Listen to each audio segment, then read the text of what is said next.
चलिए तो शुरू करते हैं आज की अपनी अपनी क्लास। और जैसा कि आप सभी ने देखा ही था, इससे पहले मैंने आपको जो क्लासेस प्रोवाइड करवाई है वो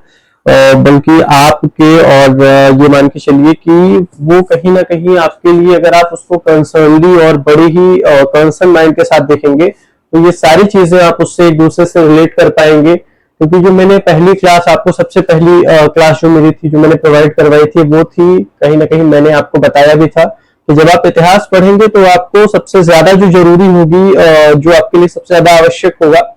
वो ये होगा कि आपको स्थितियों के बारे में पता हो। अगर मैं किसी पर्टिकुलर जगह का नाम लूं तो आपके दिमाग में मैप के जरिए वो चीजें तुरंत आपके माइंड में स्टक होनी चाहिए कि अगर मैं विशाखापट्टनम का नाम लूं तो हाँ, ये आंध्र प्रदेश में है और आंध्र प्रदेश में कहाँ है। अगर मैं मछलीपट्टनम का नाम लूं तो भी ये आंध्र प्रदेश में है, ये कहाँ है। इसके अलावा अगर मैं मद्रास का नाम लूं तो ये मद्रास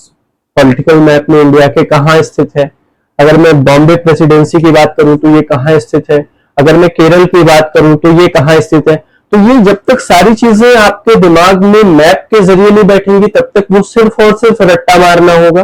और हमें रट्टा नहीं मारना है, हमें चीजों को बहुत ही बारीकी से समझना है और समझने के बाद हमको उनपे क्या कहते हैं, एनालिसिस करना है कि हमने जो पढ़ा, हमने जो सीखा, उसमें हमने कितनी चीजें हमारे दिमाग में है और कितनी चीजें वो ऊपर से निकल गई।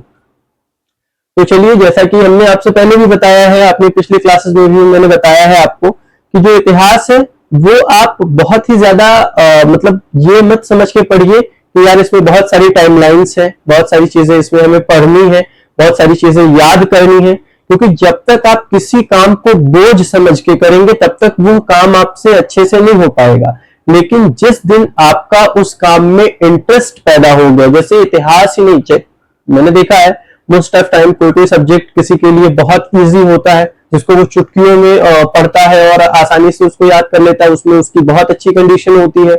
कोई सब्जेक्ट बहुत इजी होता है पढ़ने में भी, समझने में भी, लेकिन चूंकि उसका माइंडसेट, विद्यार्थी का माइंडसेट इस आधार पर सेट हो जाता है, इस आधार पर उसका जो है उसकी थिंकिंग हो जाती है कि यार ये मेरे से नहीं हो पाएगा, तो फिर वो चीजें कहीं ना कहीं उसके लिए नेगेटिव क्या कहते हैं, एक एरिया तो क्रिएट करती जाती है, जिसके चलते वो चीजों को समझने में और चीजों को सीखने में उसको थोड़ी सी तकलीफ होती है। तो मैंने चूंकि आपको पहले भी बताया है कि जो ईस्ट इंडिया कंपनी है, ब्रिटिश ईस्ट इंडिया कंपनी, उसके बारे में मैंने आपको बताया है अपनी पिछली कक्षा में भी। और उसमें मैंने आपको ये बताया है कि ये एक जो है इंग्लैंड के लोगों के द्वारा गठित कंपनी है, जो कि अपना एक निजी व्यापार करने के माध्यम से भारत और पूर्वी देशों के साथ में व्यापार करने के लिए आती है। लेकिन उसकी स्थिति ये होती है कि इससे पहले जो कंपनियां आई हैं, चाहे वो आप पुर्तगाली देख लीजिए, चाहे वो आप डच देख लीजिए, इसके बाद भी जो डेन्स हैं, फ्रांसीसी हैं, जो भी आए हैं, इसके जितना प्रभावी कंपनी और कोई है ही नहीं जिसके बारे में हम इतनी डीपली नॉलेज करें। आप अगर देखेंगे आधुनिक भारत के इतिहास में तो आप पाएंगे कि सबसे ज्यादा क्रूर अगर नीति रही है तो इनकी रही है। सबसे ज्यादा राजनीतिक हस्तक्षेप अगर किसी कंपनी का रहा है, किसी दूसरे का रहा है, तो वो ब्रिटिश ईस्ट इंडिया कंपनी का रहा है। किसी का सबसे ज्यादा धार्मिक हस्तक्षेप अगर रहा है भारत में तो वह ब्रिटिश ईस्ट इंडिया कंपनी का रहा है।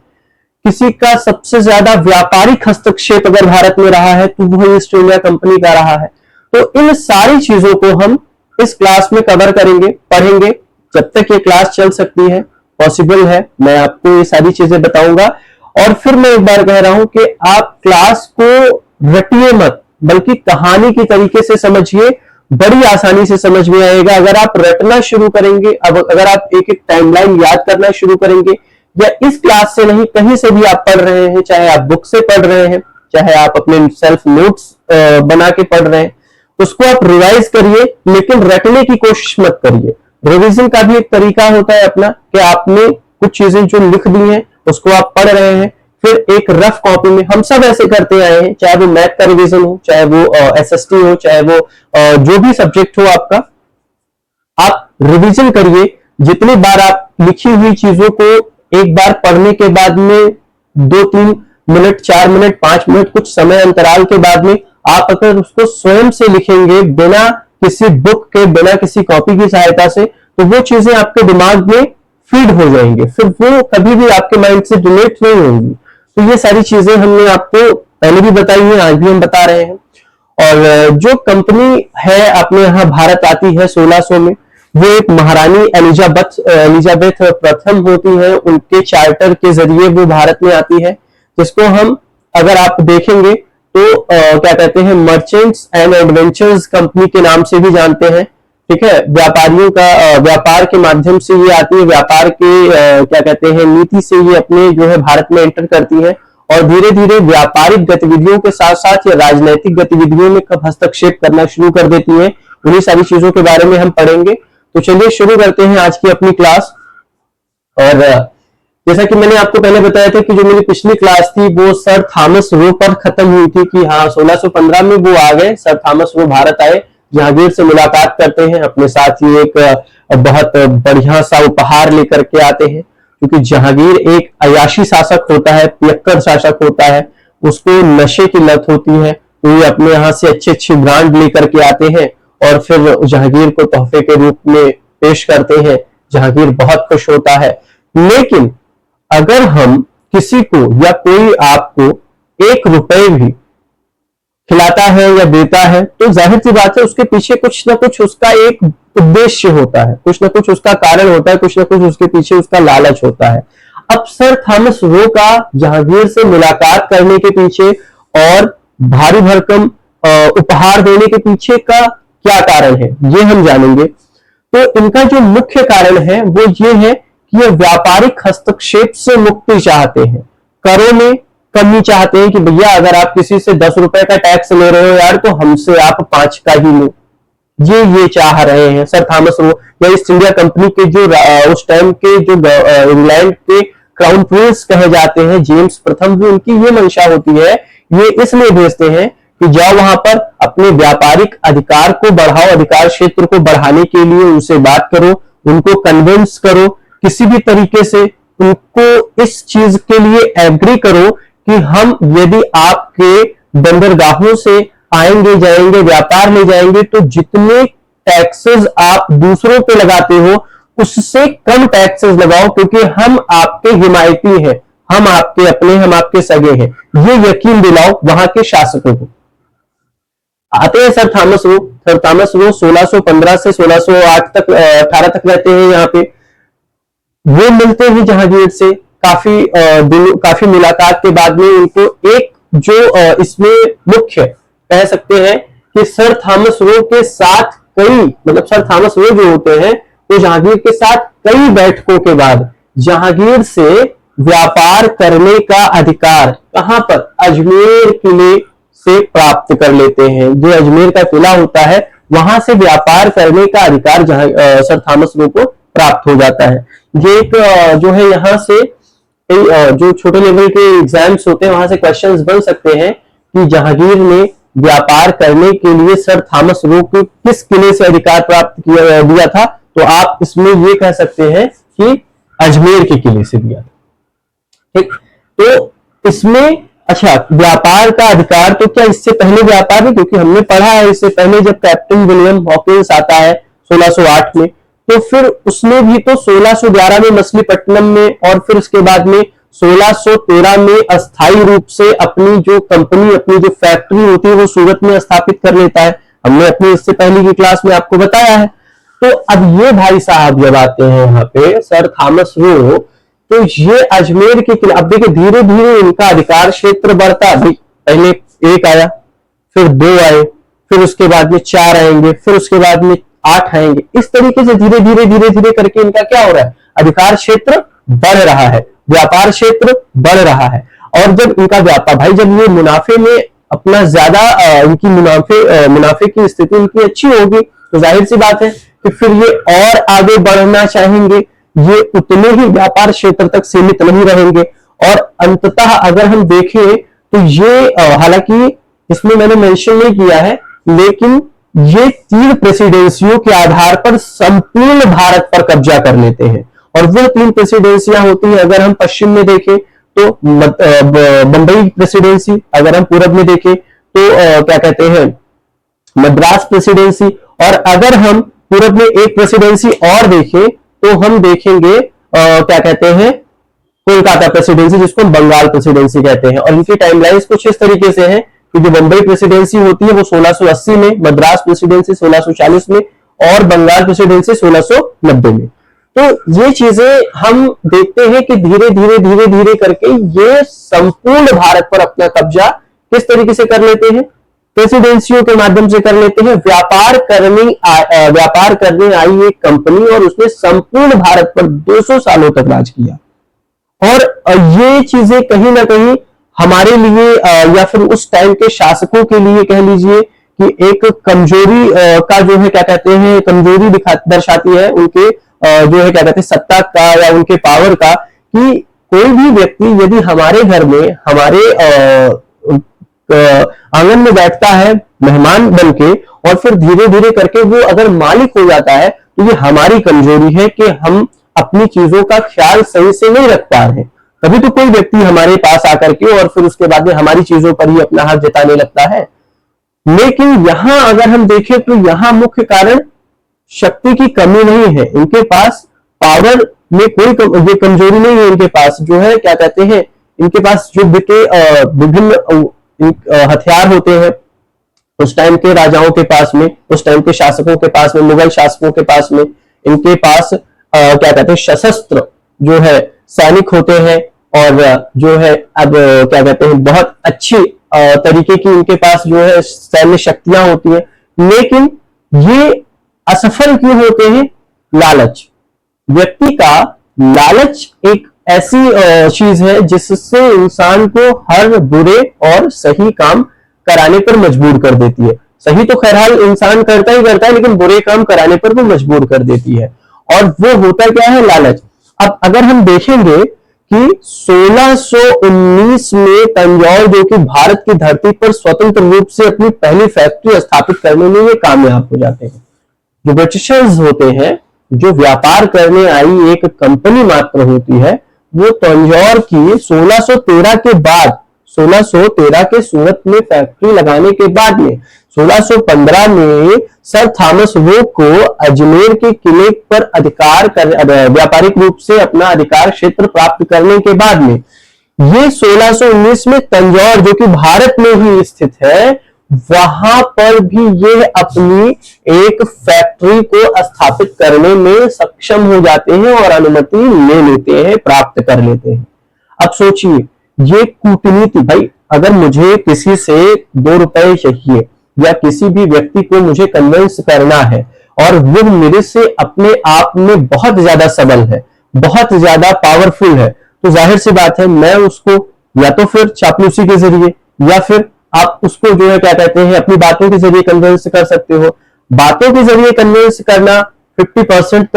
30% समझ में आता है कि ठीक है यार कोई व्यक्ति बातों से कन्विंस हो जाए। आप इतने जो है क्या कहते हैं इतने दार्शनिक हो, इतनी अच्छी बातें कर रहे हो, आपकी बातों में इतना वजन होता है। लेकिन उसमें जो 70% रोल होता है वो चापलूसी का होता है। और वो चापलूसी जो चापलूसी होती है, जिसको हम कह सकते हैं, जिसको हम चाटुकारिता बोलते हैं, वो कहीं ना कहीं ये मान के चलिए कि जो चापलूसों का एक जो गुट होता है वो हमेशा भरे बर्तन से लगता है। ये मैंने कहीं सुना था कि जो चापलूसों का एक गुट होता है ये भरे बर्तन से लगता है, जहां पर उनको लालच होता है, साथ ही साथ धन मिलता है। और यहां पर इनको क्या मिल रहा है? भारत चूंकि 1/4 हिस्सा का और पूरी दुनिया का 1/4 उत्पादन क्षेत्र खुद अकेला है उस समय, तो अब इनको यहां से तो मुनाफा दिख रहा है, इनको यहां से व्यापार दिख रहा है, इनको यहां से अपना प्रॉफिट दिख रहा है, यहां से जाएंगे वहां जमीन लेंगे, बंगला बनवाएंगे, ये सारी चीजें करेंगे। तो अब इन्होंने क्या किया, धीरे धीरे क्या कहते हैं अजमेर के किले के बाद तंजौर की भारत की धरती पर स्वतंत्र रूप से अपना जो है अधिकार स्थापित कर लेते हैं और अपनी फैक्ट्री, अधिकार का मतलब है व्यापारिक क्षेत्र के लिए फैक्ट्री को अपने लगा लेते हैं। और फैक्ट्री का मतलब मैंने आपको पहले भी बताया है और अभी बता रहा हूं, फैक्ट्री का जो मतलब होता है वो होता है कि इनमें जो क्या कहते हैं मतलब ये मान के चलिए कि व्यापार रखने का एक गोदाम, सामान रखने का एक गोदाम, मतलब जहां भाई व्यापार करने आए हैं, कुछ ना कुछ सामान होगा इनका। अब अगर ये सामान इनका है तो चलिए मान लीजिए एक कंपनी जो है क्या कहते हैं ये सूरत में रखे हैं, एक कंपनी उनकी जो है मतलब कुछ अजमेर से भी व्यापार की, तो वहां भी उनको सामान रखने के लिए गोदाम चाहिए, जगह चाहिए। फिर उसके बाद में तंजौर में चूंकि ये फैक्ट्री लगा रहे हैं, अब मान लीजिए कुछ व्यापार इनका तंजौर में भी हो रहा है, तो जाहिर सी बात है कि इनको कुछ ना कुछ सामान रखने के लिए एक जगह चाहिए, तो वो जगह कहां से आएगी, तो उसके लिए इनको अपनी एक फैक्ट्री बनानी पड़ेगी और उसी फैक्ट्री में ये सामान रखेंगे। लेकिन जो सबसे ज्यादा सोचने वाली बात यह है कि धीरे धीरे करके इनका पैर फैल रहा है, धीरे धीरे करके ये अपना अधिकार, अपना पंजा जमा रहे हैं भारत पे। और उसका जो हमको एक जो है क्या कहते हैं एक उदाहरण देखने को मिलता है, मुख्य रूप से वो देखने को मिलता है 1620 में कि ये पटना में अपनी एक फैक्ट्री लगाते हैं, जो ईस्ट इंडिया कंपनी के उस टाइम के जो क्या कहते हैं मतलब कंपनी जो होती है, वो 1620 में अपनी एक फैक्ट्री लगाती है। और वो फैक्ट्री किस तरीके से कि भाई अभी ठीक है, मैं अब धीरे धीरे इनका व्यापार क्षेत्र बढ़ रहा है, अब व्यापार क्षेत्र बढ़ रहा है, जैसे कि मान लीजिए ये है आपका इंडिया, ठीक है, ये है आपका इंडिया। अब यहां पर आपका है बिहार, और बिहार की राजधानी है पटना, ठीक है, यहीं पर, और इधर ये लास्ट में बंगाल है। अब यहां पर अब चूंकि ये आए हैं उस टाइम, आगरा है आपका यहाँ उत्तर प्रदेश की जो है क्या कहते हैं उसमें। अब ये आगरा जो है आपका उस टाइम जहांगीर के उसमें होता है, जहांगीर से ये धीरे धीरे चापलूसी करके धीरे धीरे उसको कन्विंस करते हैं अपनी बातों में। अब ये 1620 में क्या करते हैं, अपनी एक फैक्ट्री लगाते हैं पटना में, लेकिन ये फैक्ट्री 1621 में इनको बंद करनी पड़ती है। उसका कारण क्या है? उसका कारण ये है कि भाई आप जब फैक्ट्री ही लगाते, आप हर जगह अपने गोदाम भी बनाते चले जाओगे, तो आपको व्यापार पर भी तो ध्यान देना होगा। तो जो किताबों के जरिए, जो रिसोर्सेस के जरिए उसमें यह मिलता है कि 1621 में ये जो अपनी फैक्ट्री लगाते हैं, उस फैक्ट्री में इनको 1620 में जो अपनी फैक्ट्री लगाते हैं, उस फैक्ट्री को इन्हें 1621 में बंद करना पड़ता है। और उसका मुख्य कारण होता है आर्थिक जो है क्या कहते हैं कमी, ठीक है, आर्थिक स्थिति में इनकी गिरावट होती है और जिसके कारण इनको बंद करना पड़ता है। पर मैं ये नहीं मानता, जो मतलब विभिन्न इतिहासकार हैं वो ये नहीं मानते हैं। उनका ये कहना है कि 1621 में 1620 से पहले ये अपने आप में इतने क्या कहते हैं मजबूत हो जाते हैं, इतने संगठित हो जाते हैं, इनमें इतनी जो है क्या कहते हैं उनके इतने रिसोर्सेज हो जाते हैं कि यहां पर अगर इनकम का जो अगर दिखाया जाए कि जो है लैक्स ऑफ इनकम के अकॉर्डिंग इनकी जो फैक्ट्री बंद होती है, वो पॉसिबल नहीं है। मतलब वो जो है मुख्य कारण नहीं है, मेन रीजन वो नहीं होता है। मेन रीजन क्या होता है कि इन्हीं के साथ यूरोपियन कॉन्टिनेंट से आई हुई विभिन्न कंपनियां भी, जैसे कि पोर्टुगीज उस टाइम पर मुख्य रूप से इनके साथ पोर्टुगीज होती है, और पोर्टुगीज को चूंकि ये क्या कहते हैं हरा देते हैं एक युद्ध में, जो कि हमने पहले भी पढ़ा है जो है उसमें युद्ध में ये हरा तो देते हैं, और उनका तकरीबन ज्यादा से ज्यादा जो मतलब अधिकार क्षेत्र है उसको ये छीन लेते हैं और उनको बाहर कर देते हैं व्यापार क्षेत्र से। लेकिन कहीं ना कहीं अभी भी पोर्टुगीज होते हैं, और जिसके चलते इन्हें उस समय के स्थानीय व्यापारियों से और बाह्य व्यापारियों से भी इन्हें बहुत ज्यादा संघर्ष करना पड़ता है, जिसके चलते 1621 में इन्हें ये फैक्ट्री अपनी जो कि पटना में 1620 में लगाते हैं वो बंद कर देनी पड़ती है। अब इसके बाद का जो भी टाइमलाइन है, जैसे 1620 से लेकर के 21 तक का, जब उसको मैंने पढ़ा उसमें मैंने देखा तो मुझे लगा कि उसका जो एग्जाम के पॉइंट ऑफ व्यू से या नॉलेज के पॉइंट ऑफ व्यू से, और ये चूंकि क्लास यूट्यूब पे सर्कुलेट होगी तो बहुत सारे लोग देखेंगे, और उस आधार पर जो मुख्य टाइमलाइन है मैंने उन्हीं को मेंशन किया है। तो 1632 में, अब 1620 के बाद में 1632 में एक ये जो है इनको एक इनके लिए एक सुनहरा मौका और मिल जाता है। इनको ये मान के चलिए कि क्या कहते हैं सोने पर सुहागा इनका एक और होता है, और वो ये क्या कि 1632 में गोलकुंडा के सुल्तान, जो कि अब्दुल्ला कुतुब शाह नाम होता है, ठीक है, वो एक स्वर्ण फरमान जारी करते हैं। स्वर्ण फरमान का मतलब ये है कि उस टाइम इनको एक क्या कहते हैं, मतलब एक परमिशन देते हैं, और वो ये कि ये उसके क्षेत्र में यानी गोलकुंडा के क्षेत्र में। और जब मैंने आपको पोर्टुगीज के बारे में पढ़ाया था तो एक बहमनी जो क्या कहते हैं राज्य क्षेत्र था जिसके बारे में मैंने आपको पढ़ाया था, जिसको तोड़ करके 5 राज्यों का निर्माण किया गया था, जिसमें बरार, बीदरपुर, गोलकुंडा और जो है बीजापुर, और एक था एक उसमें और था कुछ, उसका नाम मुझे अभी थोड़ा सा नाम याद नहीं आ रहा है, मैं उसको भी आपको बता दूंगा कि बरार, बीजापुर, गोलकुंडा और एक जो था अहमदनगर, हाँ, बरार, बीजापुर, गोलकुंडा और अहमदनगर और बीदर, ये 5, हाँ, ये 5 जो है उस टाइम तोड़ करके, बहमनी राज्य को तोड़ करके ये 5 जो है बनाए गए थे क्षेत्र। और उनमें से एक जो कि गोलकुंडा के सुल्तान अब्दुल्ला कुतुब शाह एक स्वर्ण फरमान जारी करते हैं, जिसमें सुल्तान के क्षेत्र में यानी उनके गोलकुंडा के क्षेत्र में इनको व्यापार करने का अधिकार मुख्य रूप से मिल जाता है कि ठीक है भैया आप व्यापार करो। लेकिन आपको इसमें देखने को मिल जाएगा कि 500 पैगोड़ा जो है इनको एक टैक्स के रूप में, कर के रूप में दिया जाता है चुकाने के लिए कि हाँ भैया आप इतना करिए, फिर उसके बाद में आप मुझको इतना दे करके चुकाइए, और